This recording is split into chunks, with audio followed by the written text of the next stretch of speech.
Good afternoon to all of you watching. Today in this interview, I introduce you to my friend Kari Lanes. We both went to the same high school, kind of came up together. We both go to North Carolina A&T State University, Aggie Pride. We talk about our experiences here, and Dakari's recently did a semester in Qatar, so that's very interesting. He's a computer science major, very sociable, very smart. I am confident and sure that you guys will enjoy him. And without further ado, this is an MJC production. Mr. Kari Lanes, it's a pleasure to have you here with us today. Thank you, Micah. Thank you. Of course, of course. How about you introduce yourself? Give us maybe major, where you're from, what you do, all that kind of stuff. Of course, man. Well, once again, I'm Kari Lanes. I study computer science. I'm a sophomore here at North Carolina Agricultural Technical State University. Aggie Pride. Yeah, Aggie Pride forever, man. And I'm from Atlanta, Georgia, man. Same as you. Indeed. And Caden, he's here with us. You guys won't hear him on the mic because he's kind of just chilling on his phone. But yeah, shout out Caden hitting him. Anyways, first thing we're going to talk about, bro, is high school. Because me and you went to high school together. You remember Miss Brown's class? I do remember Miss Brown's class, That's the first class we had. What was it, ninth grade? That was ninth Ninth grade, yeah. It doesn't feel like that long ago, though. That was crazy. I remember when in 2020, they had Uzi's album drop and everyone was talking about that. Yeah. And then in like 2 days, COVID hit and we all had to go home. How was COVID for you, bro? Because for me, that was an unpleasurable experience. Oh, no, yeah, it was terrible, bro, for sure. It was pretty much just consisted of me being in my room, playing Fortnite in the middle of my classes and sleeping at 5 a.m. every day. It was a time, man. It was a time. I gave zero effort in my classes during that time. I'm not even gonna. Dude, them policies that they had us having like zero. You get a zero on an assignment, it wouldn't affect your grade. Literally, bro. Like, why in the world would I do any work? It was free A's. It was free A's.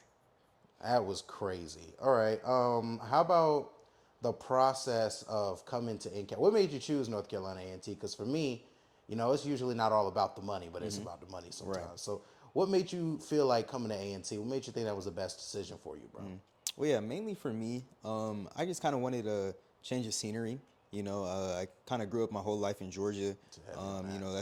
I've been able to travel, but like I've never been able to stay somewhere outside of Georgia for an extended amount of time, right? And I knew I wanted to go to an HBCU too. And if I was going to stay in Georgia, I would have stayed for Morehouse. And I got in, but like when I took my tour to A&T, man, I just fell in love with the campus. I love how much greenery we have, man. I love, how new the buildings look. Every other HBCU I went to, man, it just kind of looked a bit old to me, and like I was kind of looking for something new, and like especially for like computer science and all of that stuff, man. We have a really good curriculum, so it kind of made just made sense to me, man. A&T was kind of where I needed to be. Yeah, bro. It was. I mean, no shade on any other HBCU, but I went to Fisk in Nashville, and it was like I was walking into some ancient place, bro. I'm talking like the history, stairs are creaking. Now Fisk does have a lot of history, especially when it comes to black doctors. Yeah. So shout out Fisk University. No, yeah, man. Like I love that part, bro. Indeed. Like no shade for like historically preserving these buildings and sites and stuff like that. But like that's just not what I wanted to see every day. Tennessee State was also good. It's not what I wanted to see every day. Tennessee State was good. I remember Morehouse. I got a scholarship to go to Morehouse, but I wanted to go to North Carolina because, I was kind of skeptical at first. I don't know if you were, but being from Atlanta, you typically have a lot of stuff to do. At least, in Conyers, there's not stuff to do. But Atlanta's 30 minutes away. And there's a lot of stuff to do. I'm like, Greensboro, like, do I really want to be there? As far as a college town, I think Greensboro is a great place for a college town. I love this too. Would I live in Greensboro? Nah, I wouldn't live in Greensboro. But I think Greensboro is a fantastic college town. How about graduation day, bro? How about that day? What, for high school, bro? Yeah, bro. That was, dang, man. That feels like a minute ago, low key, bro. For real. I don't know, man. I was so ready to put high school behind me at the time, bro. Literally. Like all the 12th grade year, I was just ready to, get up on out of there, bro. Man. But graduation was great, man. I remember that entire day. I had some breakfast with my friends. We got suited up, got there and went. And what you spoke, right? You spoke at graduation, bro. I gave the graduation speech. Yeah, bro. Man. Yeah, shout out Rockdale for helping me do that. Shout out Dr. Micah Cannon, man. Shout out Dr. Powell, the principal. Yeah. Shout out all y'all. Yeah, y'all really helped me up my game, as you can see hearing me on this podcast. But let's see. So we talked a little bit about high school. I didn't want to spend too much time on that. Going into college, I'm trying to tell a story here. So, bro, first year, like first day, how'd you feel? Because I was nervous as hell. incredibly nervous. I didn't know where I was going to go on campus. Yeah. I didn't know what it was like to be a college student at all. So how did you feel those first couple days on campus, bro? Especially after NSO, Yeah. which we should probably talk about first. Yeah. Having to stay in Cooper. Nah, that was. Talk to me about that experience. Honestly, man, I was kind of open to the entire experience, bro. Like, I was just so sick of high school. I just really needed something to change, man. So like, I was kind of open to like anything that A&T was throwing at me. However, though, I did not think Cooper would be coming my way, bro. That shower I took on NSO night, bro. Man, look. I know it's nasty, but I really could have went without that shower, bro. I know a lot of them did, but I really could have went without that shower, I did a military bro. shower that night. Yeah, I'm not man. even gonna lie. I got me some baby wipes. Yeah. And I did what I had to do because those showers in Cooper, bro. Yeah. Shout out John Sampson too. I know Jay Sam might listen. He's an RA at Cooper. Look, bro, you doing God's work over there because being over there for one night. Now I'll be honest, I slept in that bed like a baby. I don't know what was so good about that bed, but that Cooper bed was good. Yeah, I think what it was, bro, is like Cooper was just kind of like the worst part of NSO. Everything else was like amazing. Yeah, everything else was great. Like just meeting everybody that was there, bro. A lot of the vibes from like the ASLs and stuff, bro. Yeah. Like, yeah, they really gave us a warm welcome to A&T, man. Absolutely. So like when it was time to go to sleep, like we was knocked out, bro. I know I was. And I mean, when you come into college, you have a certain idea on what it's going to be. You get here and realize it's a lot more simple. Like in college, also one of the things that is a challenge for a lot of people is filling up empty time, bro. Yeah. Because you have a lot of, like, you have your classes, of course, but after your classes, like, you may have 2 or 3 classes in a day at max. Like, what do you do with that off time? Probably stuff that I shouldn't be doing, man. I spend a lot of time on TikTok. If you look at my screen time, I probably got 13 hours a week on the low end, bro. But, you know, whenever I am feeling productive, you know, I do a little bit of studying, you know, maybe some video game development. That's kind of what I'm into. Indeed. You know, stuff like that, bro. But a lot of TikTok is in my future and all of that, bro. Seriously. Micah Cannon on TikTok, by the way. I actually need to make a new shameless account. Shameless plug. I actually need to make a new account, though, because right now TikTok is tripping, but we're not here to talk about that. Describing your first year. Actually, no, I want to go into something else. I want to go into meeting the gang, the crew. Yeah. I remember I got here. First guy I met was J-Mad. Jonathan Madden. Jonathan was the first guy I met. And I thought the dude was a complete weirdo. Agreed.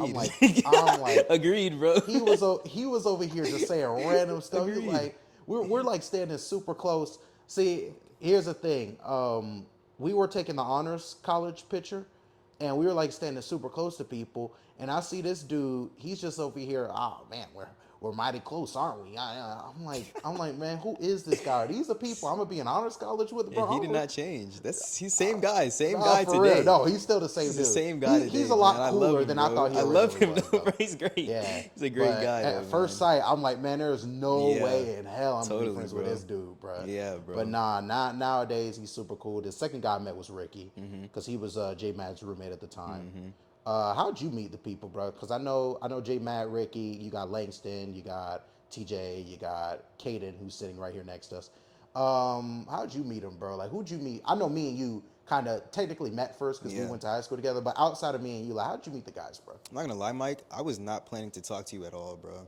Like, when I say I wanted to put high school behind me, I meant that, bro. Because, like, there's still, I think there's, like, a couple other people from, you know, Conyers who, like, go here as well. Yeah. You know, like, I really did not plan to, like, associate with them, you know, because it'd be pretty easy to do that, bro. So, you know, whenever I got here, I wasn't, like, you know, seeking you out or anything like that. Yeah. So the first person I ended up meeting was Ricky, right? Yeah, I think I had I was wearing some jorts and stuff like that, and Ricky, he ended up complimenting me on my jorts, right? I complimented him on his visor that he was wearing at the time. That thing broke. But, you know, from there, we were just like, oh, yeah, we should go thrifting and stuff like that. You know, we kind of just, like, clicked real easily.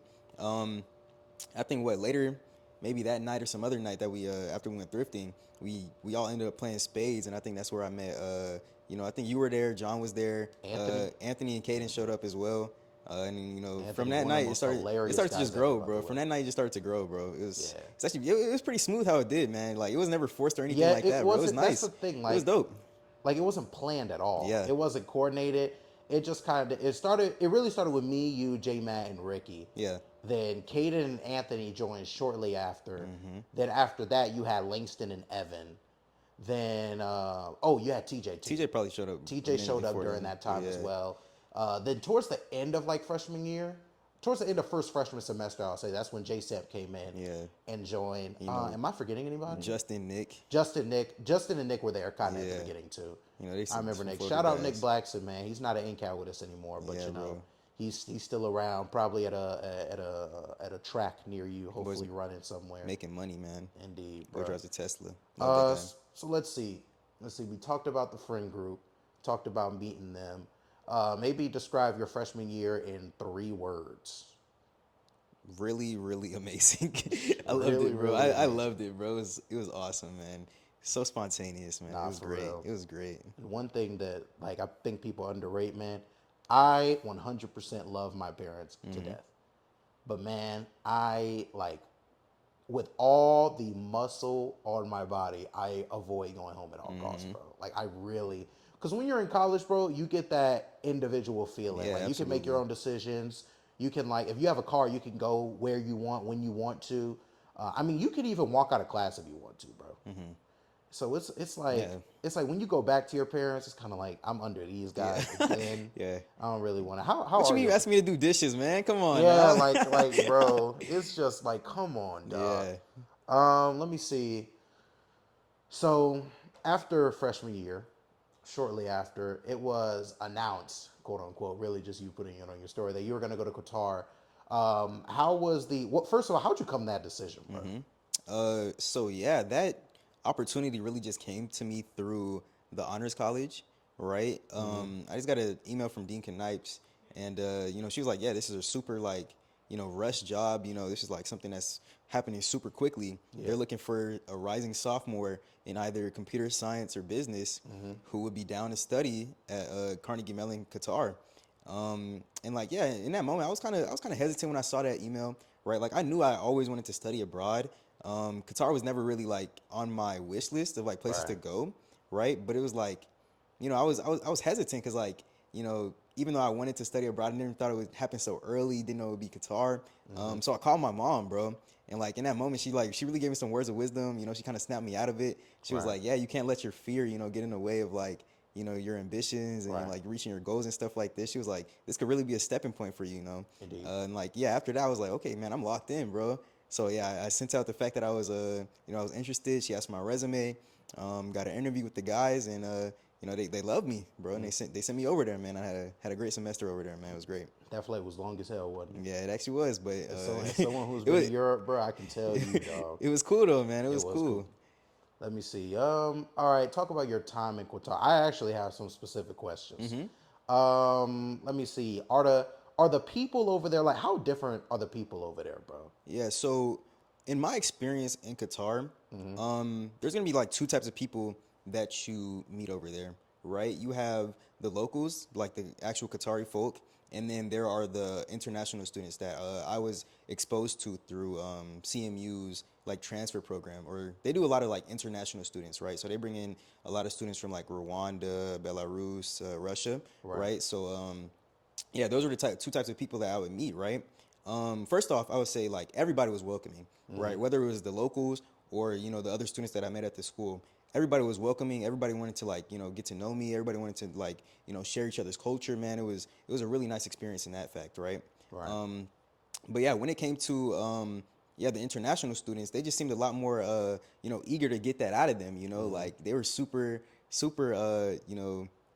they really wanted to like let everybody know like where they were from. They were so like passionate about where they were from, man. Right. And it was great, man. And like those students like they were some of the smartest people in their school. No, everybody there geniuses, bro. I'm telling you, there's some really smart people at that school, bro. It was crazy. They were smart as heck, man. Let me see. Okay. Anybody you want to shout out that was like super smart that kind of Oh yeah, for sure, man. Shout out my boy Adam Abu Gaida. Shout out Sudais. Shout out Baka. Shout out Ali Sher. Shout out Sun Choi, man. Shout out Mikias, man. Dang, bro. I'm over here reminiscing now, man. what were some Shout of the out other Asilbek, Desholdbek. Desholdbek is a beast at coding, bro. He's a beast.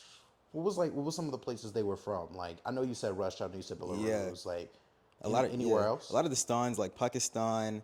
There's some Indian. Let's see, man. Uzbekistan, Tajikistan. Somebody was from Japan, Korea. Yeah, you could really name England, man. You can name any country from like that side of the world, bro. And like 9 times out of 10, there was a student there in that class. So a lot of people say, and I think this is true, but I'm going to ask you. Hmm. A lot of people say that there are smart people like all over the world, but not everybody has American infrastructure. In your experience, would you say that that's a true statement? American infrastructure? What do you mean Like, by that? like I was. There are a lot of smart people in the world, but not all of them have the opportunities that we've got here. Would you say that's a true fact? Yeah, actually, I do think so, and I think that's the whole reason why Carnegie Mellon, right? That's a school here in Pittsburgh, right, Pennsylvania.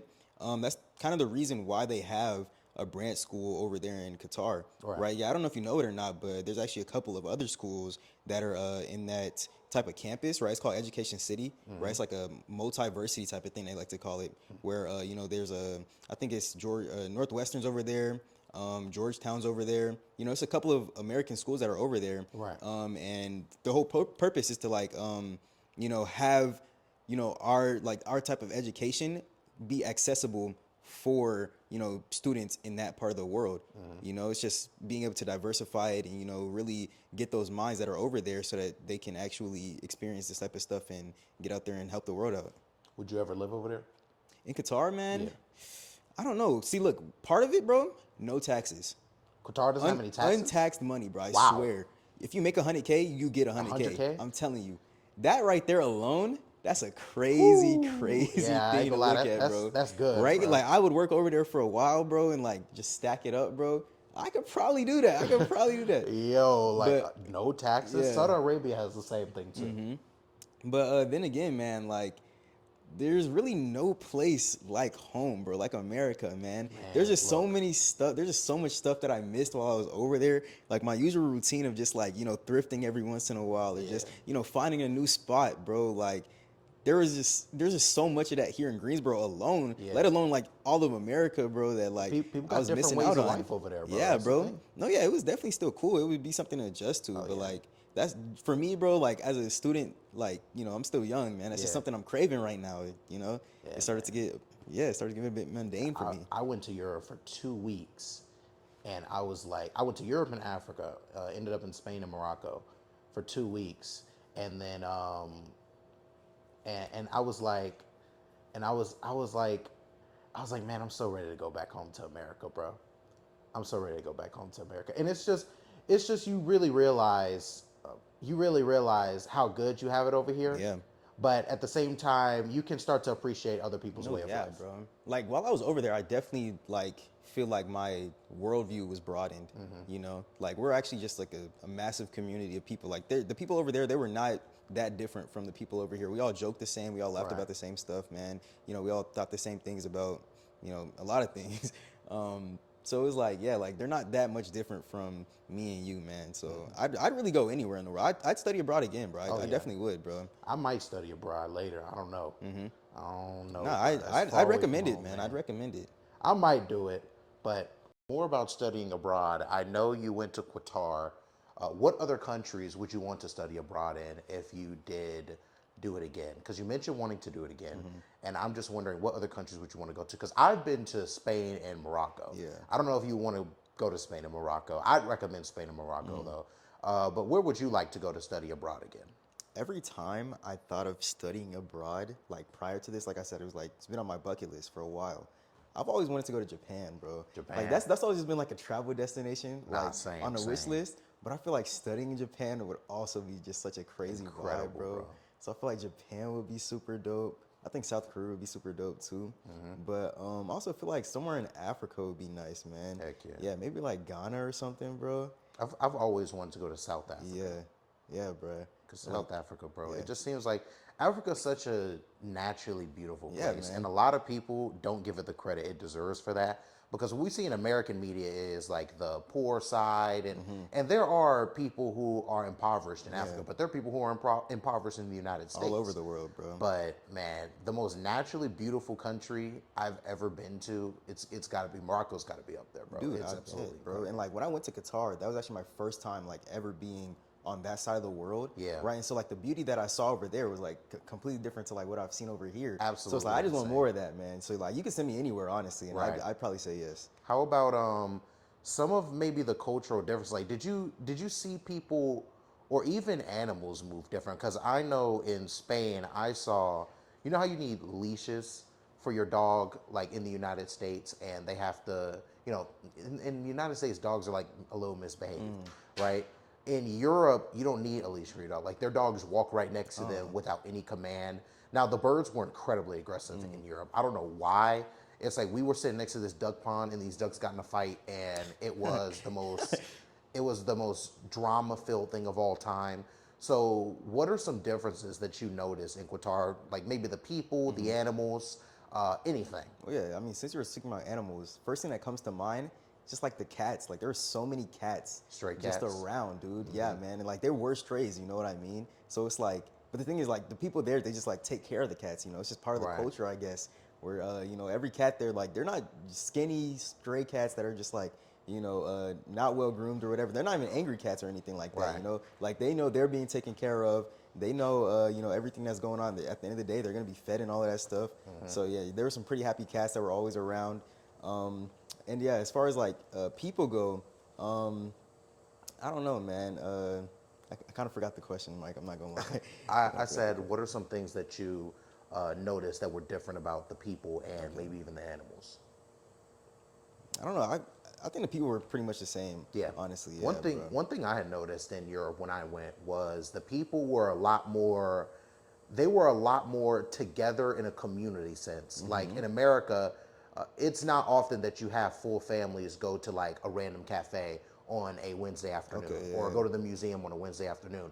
But when I went to Europe, we went to this. I think it was me, Daniel, uh, Lawrence. Shout out both of them.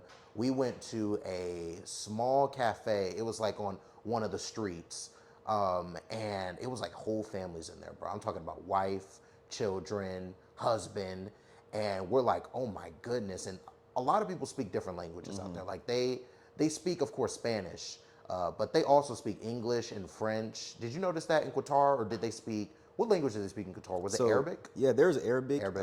but like I never really encountered much like a language barrier. Right. Yeah, pretty much anybody who I spoke to was like straight up English. Yeah. But yeah, definitely the like primary language over there is Arabic. Yeah. Yeah. Yeah, you notice in a lot of countries they speak multiple languages. Yeah, dude. I feel like the U.S. can get maybe Canada too, but we can get so isolated from the rest of the Yeah. world that we feel like English is the only thing that we need. And then you go over to Europe where you've got like regular barista. By the way, this isn't someone who's some crazy tech whiz professional. Like this guy is switching from French Yeah. to English to Spanish just like That's that. them from birth, bro. Yes, And bro. like yeah, there's so many like there's different types of Arabic too, and like how you write it and stuff like that. Like they just knew it. There are You know, different that's- types because that's just because that's just Morocco their in normal, Morocco man. they did Arabic too, but it was a much different Arabic Yeah. than they do like further into the Middle East. Yeah. Let's see. I wanted to ask, maybe what's some advice you would give to somebody in Cat who's saying, okay, I'm in my freshman year, I want to study abroad this summer. What in the world do I do, and how do I navigate that process when I get there? Yeah. So for me, right, like I said, this opportunity kind of came about through the honors college, right? But that's not to say like if you're not in the honors college, you can't study abroad. You know what I mean? Like we have a study abroad office here on campus in ACB, Fry Hall now, second floor, right? You can go over there, talk to them, and I'm sure they'll like introduce you to a bunch of different programs and stuff like that, scholarships, so that you can get it off the ground.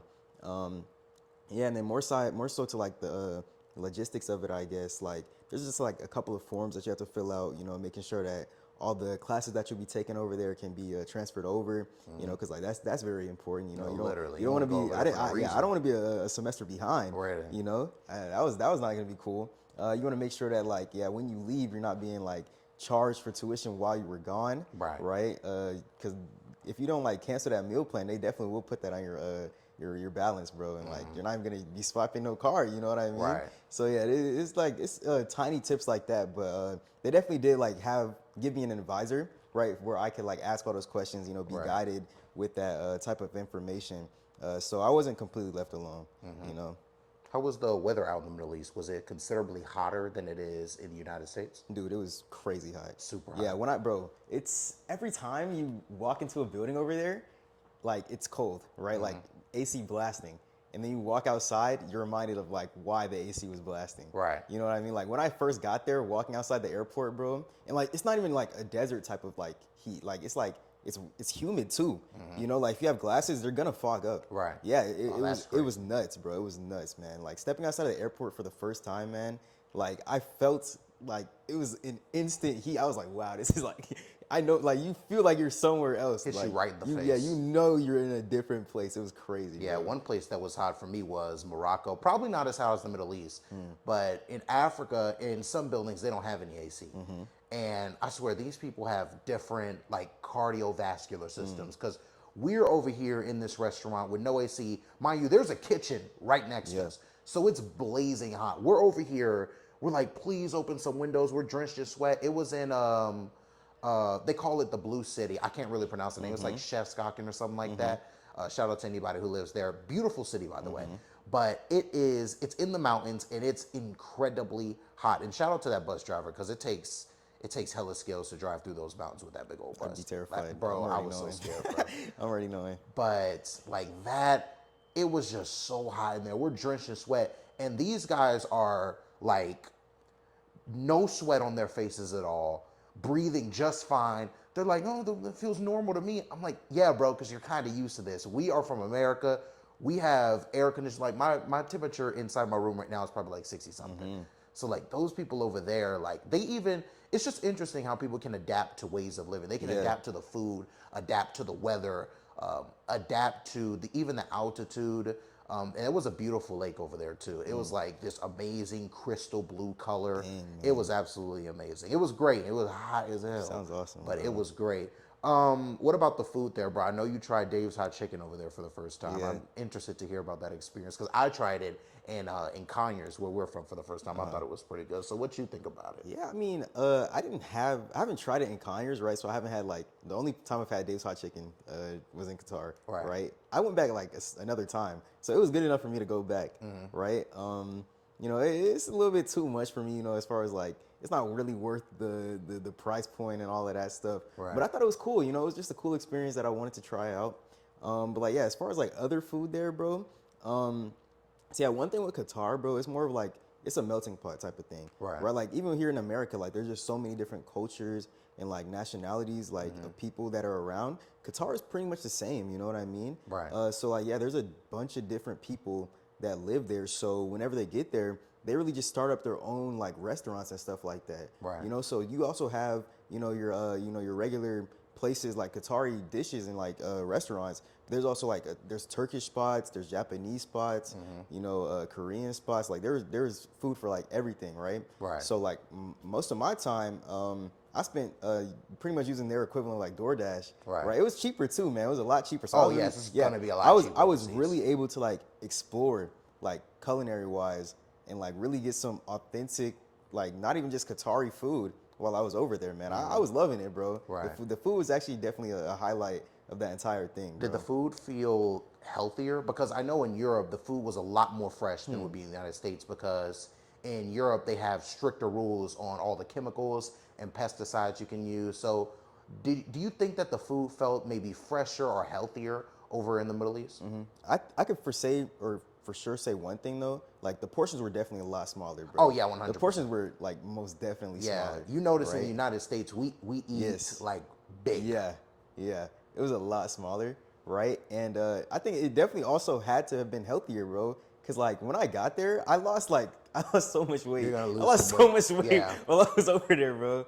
Like I don't even know where it was like going. I was eating normally, you know, Yeah. the same amount I had been eating while I was here. At least that's what it felt like, bro. Yeah. But like I just Thing is that the naturally losing ingredients are just better, bro. Yeah. I mean, even people, we talked about you wanting to go to Japan. People from America have reported going to places like Japan and losing 20 pounds, Yeah, bro. that's and nuts, they're bro. saying they're eating the same thing. They're eating like not the same things, but the same regular way they Yeah. eat. The whole breakfast, lunch, and dinner thing.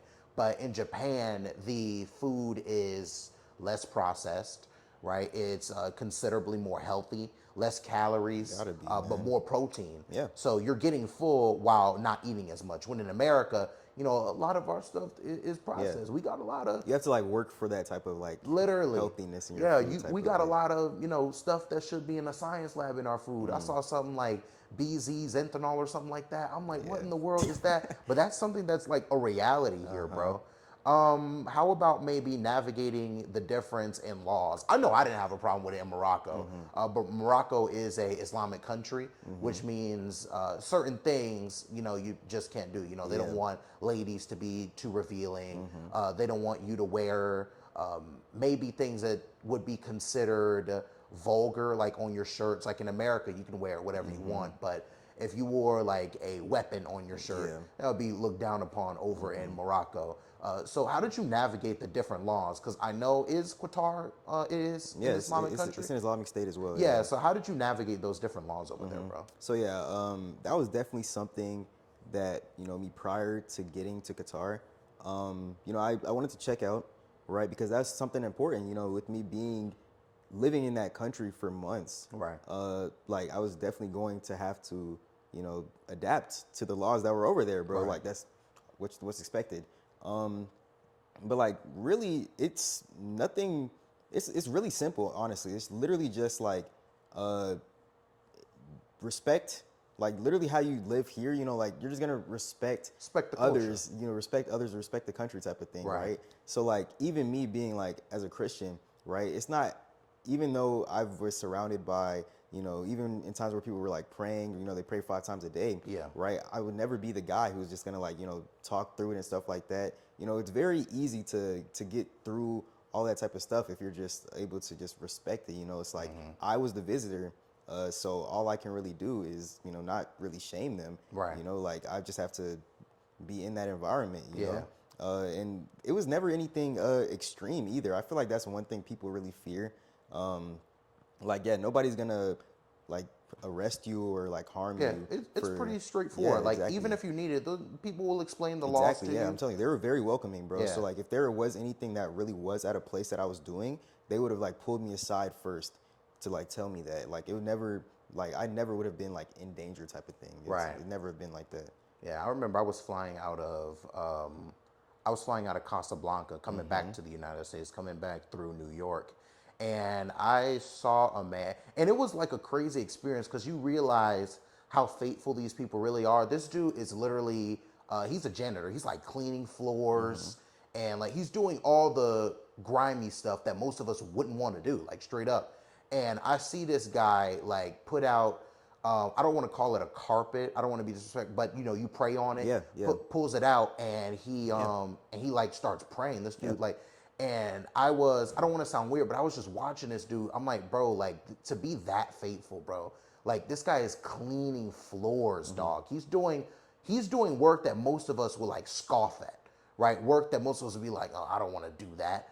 But like he's over here thanking God, or I think don't they call God Allah? Yeah. Yeah, thanking for those opportunities, bro. Like thankful, and that's one thing you notice about different people in different because in America, a lot of people can argue that we're spoiled in a lot of ways, bro. Right? Like you can travel freely in America. You can get on a plane in America and be in a totally different place the next day. Like we've got more freedoms here than anywhere in the world, bro. And to see that man be able to experience that much faith while mopping floors, doing stuff that some people in the United States would consider dehumanizing. Yeah. It was absolutely transformative for me, bro. Like just seeing him do that, and like they'll do it anywhere. And a lot of us can be embarrassed to show our faith sometimes. Like a lot of us don't want to pray before we eat our food in the calf because we don't want someone to say, the world's that weirdo doing, man, But he was like that guy was just like praying, bro. And even our tour guide, his name was Sammy. Shout out to him. He would do it too. Like we'd be outside of a small little place that we'd stop by, Yeah. and he would like outside, literally outside on the road, lay his thing down and start praying. I'm like, man, the faith of the Nation of Islam is something that I really admire. It's bro. important to them, man. Something that I really admire. Mecca is a place, even as someone who is not particularly the most religious person in the world, Mecca is a place I want to visit because I want to explore the faith and the culture and the togetherness Yeah. of those people, bro. Because to me, it's absolutely It's beautiful, incredible. man. It's beautiful. Yeah. Maybe let me see. Think of another question that I may have before we move on to some of our next topics. I would say, would you ever live there, bro? Like, do you think you could ever live in Qatar? Cause me, I don't think I could live in Spain. I think I could have a house there, but coming from America, bro, it just wouldn't be the same. Nah. Nah, Yeah, I don't think so, bro. yeah, I don't know, man. Cause on one hand, bro, there's no taxes there, right? right. So if I was over there working, bro, and just being able to, Stack up. stack up my money, bro, and just really like start saving it and stuff like that, I definitely could, bro. I could definitely do that for a bit of time. But like while I was over there, man, there was just like so many like things that I felt like I was missing Right. from America, and just like my experience here at A&T. Like while I was over there, a lot of my friends asked me like, "Yo, you should just transfer. Like, are you thinking about transferring now, or like, Right. stuff?" They were like, "Bro, like, would you stay another semester?" And I'm like, "Okay, maybe another semester, but like to live there like for even more than that, bro. Yeah, Like, yeah, that's a challenge. towards the like later months of the semester, bro, I honestly did start to like count the days. You know what I mean? Time to go home. Yeah, Yeah. How yeah. was it missing holidays, bro? Because I know that I don't think you have to miss Christmas, but missing Thanksgiving. Thanksgiving is a big holiday in the United States. How was it? Like, did you contact your family and say what's up? How was it missing that, bro? Like, did that feel a little off? Well, usually for me, right, for Thanksgiving, the whole family goes to grandma's house, in Georgia. We eat our food, play some games, man. It's a great time, every year. Something to Right. look forward to in November. But, I was actually pretty blessed this year with how my family actually came and visited me, right? Wow, Yeah, they for came that and week. visited Yeah, you. yeah, for that That's week. Right, crazy. and it was kind of like a two-peat type of thing because my birthday is the 29th. Right. Right, so that's like, it's always pretty close to Thanksgiving, right? So I was able to spend Thanksgiving with them and also spend my birthday with them. Oh, that's Right, fire. so yeah, they were there for that entire week. They took So like, that yeah, long I flight, I man. yeah, I wasn't alone for Thanksgiving. You know what I mean? Man, I don't know that's how that fire. would have So felt, who man. was there? It Like was mom, amazing, dad, dude. My mom, brothers? my dad, my brother, and my aunt, bro. Man, shout out to them, man. Yeah, man, it was really great. I was able to show them, what I had learned so far. I haven't been there like maybe 3 months at that point. Right. Being able to like show them around the country, tell them where to go and stuff like that. Nah, man, it was amazing, bro. When they surprised me with that, with the news that they were coming, man, That's I was hyped, bro. I was That's elated, man. crazy, It was bro. amazing. Shout out to family, bro. Shout out to Kari's mom, to Kari's dad, Kari's brother. I actually met your mom and dad before, Yeah, man. man. Shout out to both of y'all, bro. That's some real stuff. Feeling when you got back to the United States, because I know when I got back from my abroad trip, I was very grateful. I was like, man, I'm so glad to be touching U.S. soil right now, and I never thought I'd say that. I never thought I'd say that because I sometimes we can see the U.S. as oh my God, corrupt politicians, yada yada yada yada yada, land of the free, home of the brave, yeah, whatever, whatever. But you get back here and you're like you know what, man, we got it pretty good over here. So what was your initial reaction to getting back, bro?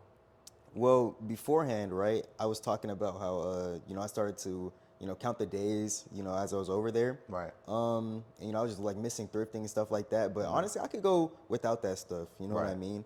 The whole time, like if there was any part of me that like had missed home, the only thing I was really missing was like the people. You know what Yeah. I mean? Hell Like, yeah. yeah, like all my friends that were back here, my family, stuff like that, bro. Right. Like that's pretty much all that was missing. I really don't care where I was. Right. If like, I had access to them, yeah. So the main thing that really like, held me down while I was over there, like still calling my best friends and stuff like that. Still was in the group chat with the guys. Right.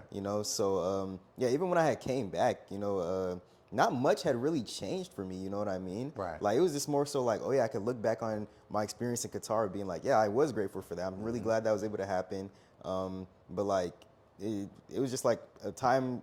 It was just a time and time, you know what I mean? Right. Like I was there, now I'm here. You know what I of, mean? Speaking of time, how about the time difference, bro? Like the first couple of days, was that a struggle? Because I know when I went to Spain, it was a struggle for me. I had crazy jet lag, and during dinner, like I literally fell asleep during dinner. Like I'm not even. I was like sitting up with my sunglasses on because I was trying to hide the fact that I was asleep, trying to be as respectful as possible because these guys are giving us a tour and I'm here, but like I eventually just went to sleep like sitting up just like this.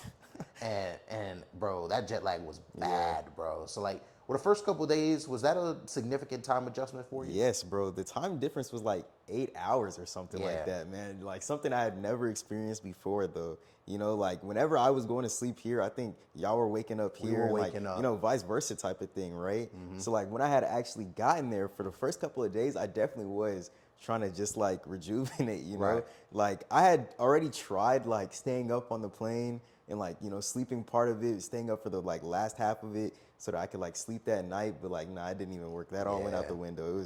It was way too hard, man. Yeah, bro. Your body just adjusting to that. That's just something like when you get there, that's just something you're gonna Yeah. have to get used to, bro. How about the currency? Like, is it what is their currency called? Rials, Qatar Reals. Rials. How does it transfer? Like, is it like 100 for $1 or It's about a 3 to 1, I think. 3 to 1? Yeah, pretty sure it's about a 3 to 1. Okay, yeah, Yeah. because in Morocco they had dirham, and it was a 10 to 1.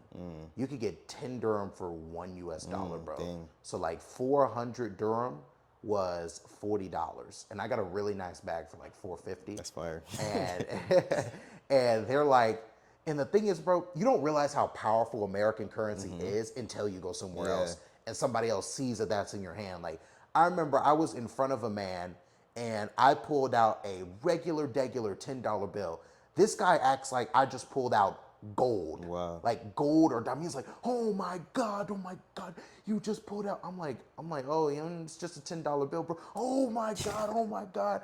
And I just give him the $10 bill. I'm like, man, you do what you can do with that. He's like, thank you. That's another thing, bro. I was in Spain and a lot of us, not a lot of us, but some people were saying that, beware of the homeless people. They may, scam and stuff like that. And I saw these people, like, these people are literally sitting on the street, bro. And it made me sad because there was this big old line for the best, it was like the best ice cream shop in town. We were in Granada. It was like the best ice cream shop in the city, and it's like everyone's ignoring this dude who's sitting here literally trying to collect coins. And I turn around, I'm like, y'all, I can't ignore this guy. Yeah. Like even if he is scamming, bro, that's something on his conscience. Yeah. That's not gonna be something that I immediately assume. I like So I give bro like whatever I have left. I have like maybe €5 left or something Yeah. like that. So I just give it to him. And this man, like he's speaking Spanish. So I have no clue what he's saying. But he like points to, the sky, like pointing to sky. He's like, thank you, yada yada. Shakes my hand, and Yeah. I'm like, yeah, I felt like Captain America in that moment, bro. Okay. I was like, yes, sir, yes, sir. Okay. That was a great experience. But I've always loved giving to other people. Yeah. When I have enough, I try and do it, bro. Because I think like I could be in that position, bro. Yeah. Pay Like it forward, I could man. be Pay it forward. right. One day, like I could be in need for a big break, right? In need for someone to give me a chance, and to do that for other people, bro. That's just something that I've been blessed enough to do, Yeah. and you've been blessed enough to do in your life, bro. Because being born in a place like America, it's definitely a blessing. It's definitely something that you can't take for granted. I agree. And while we have our problems, we got a whole lot less than other people in the world, bro. My dad always told me, shout out to my dad, always told me that, for every complaint that you have, bro, there's someone out there in another country or another place or another world or even another state that would switch lives with you in a heartbeat, bro. Like in a heartbeat. There's some families across seas who have to worry about their families being, hurt, right? Their houses Yeah. being torn apart. Prayers to everybody in places like Gaza. It's terrible. Prayers to everybody in places like Ukraine, bro. Sudan, Congo. No matter what side you're on, we don't like to see people dying, bro. We don't like to see people passing away. So prayers to all those people, man. But yeah, bro, when you travel the world, you start to realize like I got it pretty good where I'm at. I don't really need anything else, right? Did you guys have different modes of transport in Qatar? Because I know in Europe they have the train that can take you pretty much to any country on the continent. So how was transportation in Qatar. So yeah, one thing about Qatar, a lot of it was built like super fast the moment that they knew that they would be hosting the World Cup, Right. right? So like after that, the royalty there, like they really just started like building up the country, building up the Right. country, building up the country, right? So with that being said, like there's a whole like metro underneath the city of Doha, right? Ah. And like goes out into like expanding areas, right? That like you can get on there for pretty cheap as well, man, and like really just go anywhere, right? And then Uber's pretty cheap. If people don't have cars, there's like scooters and stuff like that, bro. So yeah, like getting around was really never an issue. Right. You know what I mean? Like yeah, it's pretty green too. It's not even like a lot of like carbon emissions and stuff like that. Yeah, You I know, they remember. care about that. Right. I remember I used the subway in Madrid, bro, and it was the cleanest subway experience I've ever had. As I've ridden the New York subway, probably the dirtiest Yeah. experience I ever had. Ridden the Atlanta subway, probably the second dirtiest experience I've ever had. Ridden the DC subway, probably the third dirtiest experience I ever had. But like, it's a lot of again, it's a lot of it is ran on clean energy. Yeah. But in Spain, bro, like that was the cleanest subway I ever walked on. Like the people really do respect their land and their like. I didn't Yeah, see any man. dirt on the sidewalks, nothing like that. And in America, we're real good at throwing stuff like on the ground, literally just Absolutely. like who really cares Hate about to that? see it. Somebody will pick it up. Hate to see it. Yeah, bro. But it was like it was crazy over there. Going over there, that was a transformative life experience, bro. Yeah. That was crazy. Um, how about the architecture? Because I know places like Doha and and Dubai are very similar, in which they were heavily man-made. Essentially, very wealthy royal families went over there and built these metropolis cities on top of what was essentially dry desert. So, like, how is the architecture over there? Like, are there some beautiful buildings? Maybe some.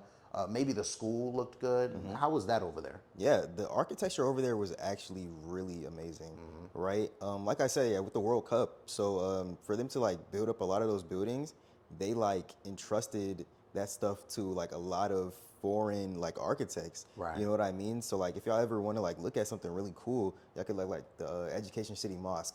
Right, that building looks so cool on the outside and the inside. Right. You know what I mean? Even Carnegie Mellon University in Qatar, that building was awesome. You just look at the Doha City skyline, man. That thing looks crazy too. Right. Like a lot of the buildings over there, they're just like they look so unique. Like yeah, like you compare like the Doha skyline to like a New York City skyline. Yeah. Right. Even though New York City might have like the tall skyscrapers Yeah, and stuff like massive that, bro. skyline, yeah. Like you just look at Doha, it's such a pleasing, it's so pleasing to the eye. You know what I mean? Like it's just beautiful stuff over there. You can just admire it. Yeah, It was bro. great. You see the different architecture. I remember seeing pictures of Shenzhen in China, in which they build these cities so incredibly fast. Like it typically takes a long time to build a city, but I'm talking about like 10, 20 years, and they have one of the biggest skylines in the world. China is a place that I also want to go see, bro. Yeah, I also want to China was study cool. some of that architecture. Another place that has great architecture is of course Dubai. The big European cities have fantastic architecture, but in the Middle East, bro, like people kind of tend to forget that these countries are ran by incredibly wealthy royal Yeah. families. Like the wealthiest royal family in the world, the most well known in the world is probably the royal family in the UK with like Harry and Yeah, Meghan, yeah, who actually were relieved of their royal duties. They left the royal family, but a lot of people know them, right? Queen Elizabeth, R.I.P. Queen Elizabeth. Now you have King Charles the Second, I believe. I don't know. Yeah, it's something like that. a couple So of 'em. so like you see that family, but the wealthiest royal family is actually the Saudi royal family. They Yeah. are in control of like a lot of the oil. They Oil. own Saudi Aramco, which is the biggest oil company in the world. Private. And that family's worth like $2 trillion, bro. Like Already they're like Some gas, man. Drill, baby, drill. super Terrible. rich. I'm talking about. I'm looking at the stuff. I think his name is. Think his name is Salman. I don't know if he's the king. I think he's the prince still. And he owns like huge planes. He owns multiple big like he owns a house in France that's like worth $300 million, and it's like nothing to him. He's just buying $300 million house in France, nothing. There's Prince Alwaleed, who I think is his cousin, and he's one of the wealthiest people over there too. He's like worth billions of dollars as well. I'm like, man, these people are super rich, and people too wonder. much. Yes, bro. And people wonder like, how are they able to build all these things out of what's essentially desert? I'm like, well, bro, money talks, bro. Money talks, and when you have that much land and you're able to get the right people, bro, you can do pretty much anything. So you came back to the United States. How has your sophomore year, well, the part of your sophomore year in the U.S., second semester, how's that going so far, bro? Because for me, it's been a lot of work. I Yeah. can't lie. Been at the radio, been at the TV studio, and all that. How about you, bro? Like, how's it been going? Yeah, so while I was over there, right, I knew that coming back, or like, I knew how much I missed just like the college experience of A&T. Right. Right. So I've honestly just been like, settling back into that lifestyle I had missed so much from my freshman year. You know what I mean? Like just seeing the guys after class and stuff like that, chilling in the library, Chilling in the stew, everybody man. being outside the stew now, it's starting to get warmer, like that. It's been great so far, man. And a lot of the professors that I have, especially in like computer science, they kind of just recycle them. You see the same professors like year to year, semester to semester. So like, seeing them again, you already have like relationship with them and stuff like that. Right. It's been pretty great, man. It's been everything I've been missing. Oh yeah, Yeah. bro. And it's definitely getting warmer because Yeah. it's crazy because the weather, the weather here last week was pretty unpredictable. Last week we literally had to cancel class for 2 days because it was snowing outside. Now Like this week 60 degrees. everyone's outside Yeah. like it's the summertime. I'm like, man, what in the heck is going on here? Yeah, we've had some crazy weather. We could go into the whole climate change debate for hours if we wanted to. But yeah, it's been absolutely wild, man. What's one thing that you feel like college is easier now that you've had a year? Because I feel like now that freshman year is over, it's a lot more of a breeze, bro. I don't know, man. Because I'm definitely starting to get into the harder classes of that's- like computer science and stuff like that, bro. So those are actually starting to like take a lot more effort from me, right? I feel like freshman year, the reason why I was able to have like so many side quests and stuff like that is because like how much easier it was like compared to how it is now. Right. You know what I mean? Like I had just a bunch of free time then. Like I still have free time now, especially like compared to like how much I had like in Qatar. Yeah. Like the classes over there were actually pretty rigorous, bro. It was actually harder. But yeah, man, like the classes like I'm taking right now, bro, definitely pretty hard. Definitely, Yeah, bro. Like even Langston, one of our friends, shout out Langston. I think we've shouted out Langston during this episode, but Langston has apparently pulled like 2 to 3 all-nighters in a row. Yeah. He's mechanical engineering, by the way, trying to prepare for these tests. And Yeah, as exam someone week, who is man. mass communications, bro, I sit on the sidelines and I be the best cheerleader I can be, bro. Cause I'm like, man, that's some hard. Like I know Not that seen I'm him anywhere, bro. Yeah, bro. Like I know that I don't say it often, but I really do respect the work y'all do, bro. And as someone with a sister who wants to go into STEM, and I always tell her, I'm like, it's gonna be difficult, bro. Like it's not gonna be easy. People aren't gonna give this stuff to you. Like it's gonna be really difficult. It's gonna be rigorous. You can still do stuff though. You can still party. We still go to the stew. We still chill. You still have times for interviews, right? So it's just a crazy experience, bro. But yeah, the classes definitely get a little more rigorous. In in in journalism, I wouldn't say journalism's always been something I loved for real. So it's never been difficult for me, but you can definitely feel the expectation and rigor kicking up, even in my work schedule. Like now, I can't even come to lunch some days because I'm in the studio for an hour or two, right? I can't even, go to these events because I'm editing, stuff like this. So it's like, it's a bittersweet feeling sometimes because you are separated from your friends sometimes, but it's good because you're following your passion, bro. You're starting to really step into what you want to do. As far as the future, bro, like what do you see for yourself? Like if you could say something to, let's say you're 19 years old now. Yeah. So 29-year-old Dakari, bro, where do you want that guy to be, bro? 29, bro. Dang, bro, 29. Bro. Seems like a long time from now, bro. Man. But I mean, we thought 19 was a long time from now. Yeah. But nah, man, I just wanted like I don't know, bro. I feel like if I have just a well-paying job, bro, like honestly, everything else would just fall into place. Indeed. You know what I mean, bro? I do hope that by 29, I mean 29, I still have a lot of my relationships that I've had now especially just because like how good they are. Right. You know, like I love the people I surround myself with, man. So it would be really really tragic if like somewhere along the line I were to lose them. Yeah. But nah, like right now, bro, like I don't really got an internship lined up for the summer, nothing like that. Yeah, So I'm trying in to the get in the end, I'm really just man. hoping that it all works out, man. Let it Yeah. all work out. So yeah, 29, bro, and then I don't know, bro, marriage, kids coming up. We gotta settle down at some point, Indeed, bro. indeed. At some point. Warner Brothers, by the way, if you're watching this, please accept my internship application. Anyways, yeah, bro. Like me at 29, bro. Like I'm somebody who wants to be wealthy and famous, but like what I want more, bro. Like I want a family, bro. I want to be able to have children. I want to have a wife, because that's what I grew up seeing, bro. You know, I grew up seeing my mom and dad together, and my dad was always so patient and so caring to my mother, bro. Yeah. And my mom was caring to him back. Yeah. You know, so it was just something that I've always wanted. Shout out to mom and dad, by the way. You guys raised me well. But yeah, it's something that I've always wanted, bro. Like we can talk about money all day and talk about fame all day, but man, what really matters, bro, it's the family and connections, bro. honestly. The friends, right? I feel like community is something that we really like need as human beings, bro. We need people around us who can even check us sometimes, right? You know, somebody who can say, you know, hey, Micah, you kind of messing up, bro. Hey, Micah, you know, that was kind of an a-hole move, but you probably can't do that. You know, you need someone to say, you know, hey, Kari, man, I know it's getting difficult in computer science, but, you know, you got to keep pushing, bro. This is what you wanted. Okay, so the 29-year-old Dakari, I reckon, will be a very successful man.